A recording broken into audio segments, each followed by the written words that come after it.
It is no secret that all the nations of the world, including the developed countries, are drowning in national and foreign debts, to the extent that the amount of payable debts in a large number of countries exceeds their total income.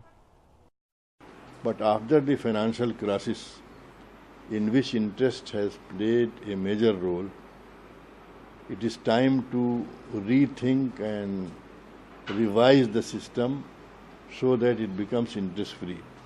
As you know, what had happened to bring this crisis, interest-based debt and gambling-like speculation.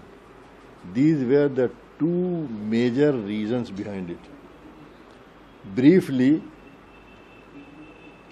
it started in the housing sector. Debts were given to people to buy houses. These debts carried interest. But to make them more attractive, the companies said no interest for the first year. You just sign papers, you get a house, and then you start payment after 1 year. So, in this manner, more and more people were persuaded to buy houses, even when they had no capacity, no income to pay for those houses. On an international level, the situation is no less devastating and dangerous. There is no question that when looked at from an international perspective, interest kills people. The debt servicing of most of the countries today is so high that they must sacrifice essential health and nutritional needs. It is dumbfounding to think that the untold number of children are dying daily in lesser developed countries due to the interest burden. Many governments are forced to spend more on debt servicing than they spend on health and education. Ken Livingstone, the Mayor of London, claimed that global capitalism kills more people each year than killed by Adolf Hitler.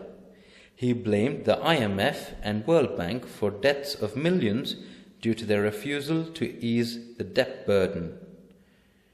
Susan George stated that every year since 1981, between 15 and 20 million people died unnecessarily due to the debt burden because the third world governments have had to cut back on clean water and health programs to meet their repayments.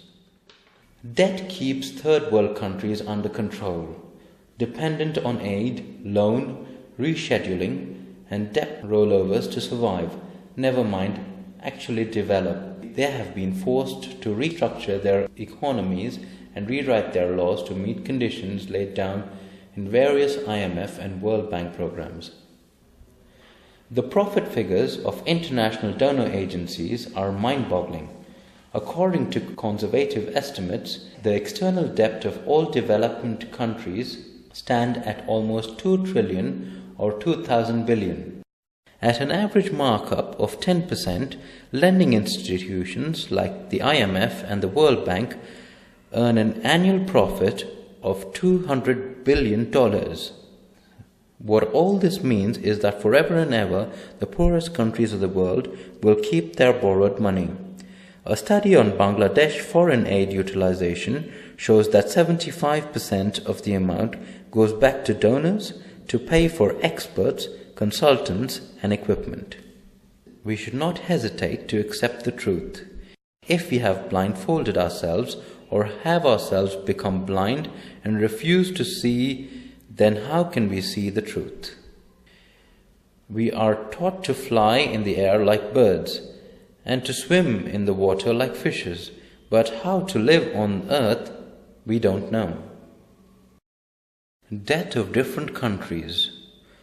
Angola received an aid of 261 million and the debt service it paid was 1,144 million. Cameroon received an aid of 190 million and paid a debt service of 549 million. Kenya received aid for 195 million and paid a debt service of 716 million. Vietnam received an aid of 257 million and paid a debt service of 1,410 million.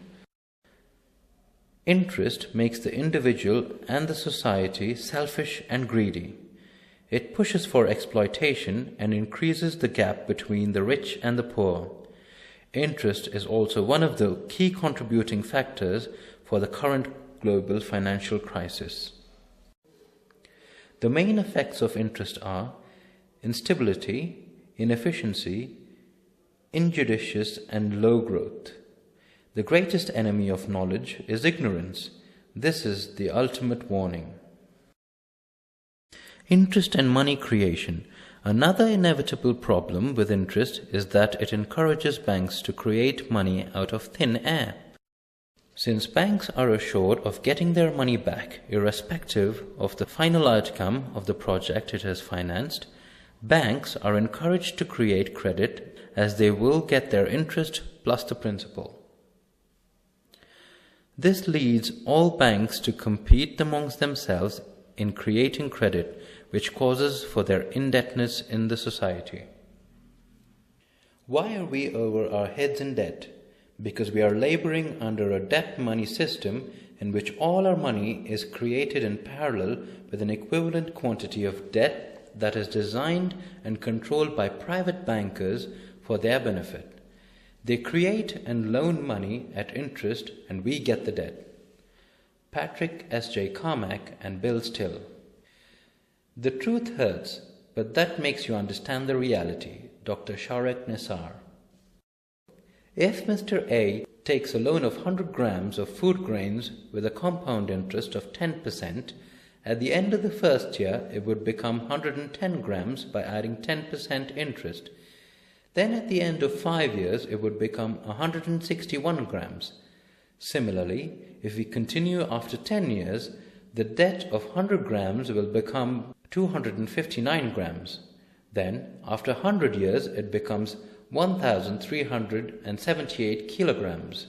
And amazingly, the debt of 100 grams become 49,700 trillion tons in 500 years, which then becomes 5.97 24 kg in the 695.2 year, which is equal to the mass of the earth. This calculation shows that how the burden of 100 grams becomes the weight equal to the mass of the earth as time passes away, giving only one option: suicide. This is the reality of interest. Let us choose the right option and lead a happy, prosperous, and peaceful life. Interest is like a termite. It destroys the economy slowly from inside. Only the outlook will look good and it will be hollow inside.